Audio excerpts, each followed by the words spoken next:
very complex issue. We've never been here before. We're in contact with other mayors in the state. We're in contact with mayors through the Bloomberg network. Okay? We obviously do the same thing that you do, and that's listen to what the president says. Earlier this week, we had a meeting with all the hospitals.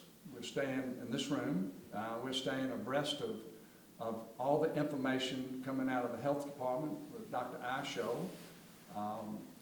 Captain Joe Snowden, is our point person in the city for assimilating all of the information. And leaving the meeting, our city officials were convinced and recognized that our hospitals, in our opinion, they're ahead of the curve on the coronavirus. They are very engaged, very active, trying to make sure that they know, if they have somebody come in the door that's seeking help. So I feel good about that part of it.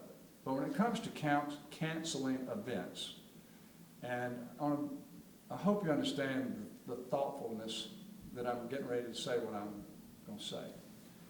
There is a balance between doing what's in the best interest of the health of everybody, but there's another huge interest out there, and it has to do with economics of families. There's so many of our families that live week to week on a paycheck.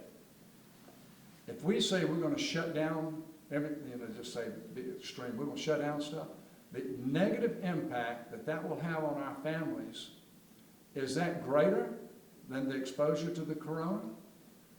So I want to be thoughtful about that. The other thing is, I've heard of school systems around the country that have chosen to shut down. If you look at the demographics of the city of Mobile, a lot of our parents, if their children go home, there may not be anybody at home to take care of them. And so when you think about that, it causes me not to want to overreact. Because ultimately, our safety is a personal choice. Specifically, one of the things that comes to mind would be the touch-a truck. If you're concerned about getting sick at touch-a truck, you shouldn't go. But if you're not concerned about it, then go. At this time of year, there are a lot of fundraisers for a lot of organizations. So if they miss these windows of opportunity here to have these fundraisers they've been putting on all year long, or planning for all year long, what will be the impact on that organization to later provide services that they're providing to those in the greatest need?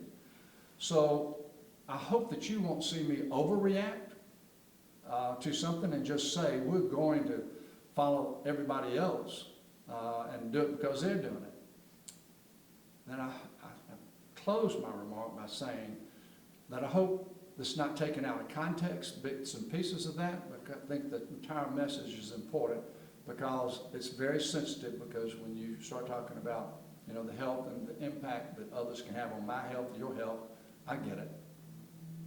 So that's for local events, but what about conferences that Mobile is hosting that would cause people from across the country to come here? Okay. Is there a concern for that? Well, there's obviously that concern, but let me speak to something that I can absolutely control, and that is the travel of city employees. There are probably only 200 city employees out of the 2,200 that travel.